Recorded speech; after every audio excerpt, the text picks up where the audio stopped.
अस्सलाम वालेकुम दोस्तों। जीअं त आउं आहियां अली अकबर चांडियो। कंबर शहर वारा मूंखे चङी तरह सुञाणींदा हूंदा।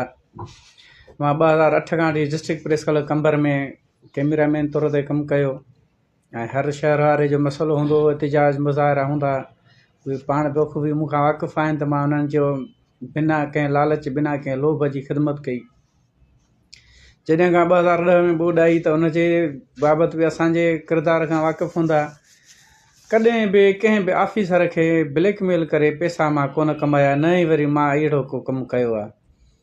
जॾहिं रोज़गार जो मसइलो थियो त मुंहिंजो को रोज़गार कान्हे को ख़ासि अहिड़ो। हिन महिल बि मूंखे जॻह पंहिंजी आहे ज़ाती, इन खां अलावा ॿियो रोज़गार मुंहिंजो को ख़ासि कान्हे को। पोइ कॾहिं वरी जेको आहे सो रोज़गार न हुजण जे करे प्रेस क्लब मां वियुमि, ॿिए हंधि करे रोज़ी कयुमि। वरी पोइ प्रेस क्लब में ज़रूरत पवंदी त ईंदो। 2021 में जॾहिं इहे नौकिरियूं आयूं त असां वियासीं सरदार खान ॾे त साईं हाणे तव्हांजी ख़िदमत कई आहे। जॾहिं ज़िले टाइम बि एतिजाज थींदा असां हूंदा हुआसीं, लठियूं असां खाधियूंसीं, महिरबानी कयो रोज़गार न आहे त असांखे हिकिड़ो ऑर्डर ॾियो। त साईं जन चयो त बाबा तव्हांखे असां ऑर्डर ॾियूं था, लिखी ॾींदासीं। वरी जॾहिं हाणे उहे 25 में ऑर्डर निकिता त न असांजो नालो, न कंहिं बि ग़रीब जो नालो, ख़ुदा जो कसम आहे, जेके बि ऑर्डर निकिता आहिनि पीपलनि जे पुटनि जा, वाठनि जा ऐं अलाह तव्हांखे नेकी ॾिए, ऑफिसरनि जे भाइरनि जा, भाइटियुनि जा, सोटनि जा, मासातनि जा। ॾुख इहो आहे त उन्हनि में को बि अहिड़ो ग़रीब कान्हे को यार जेको हक़ु सम्झूं त हिन जो वाक़ई यार हक़ु आहे, ग़रीब आहे। हाणे कंहिं अहिड़नि जा बि ऑर्डर आया आहिनि जेके इस्लामाबाद में पढ़नि था, ऐं कंहिं अहिड़नि जा बि ऑर्डर आहिनि जिन खे पंहिंजूं गाॾियूं बंगला आहिनि।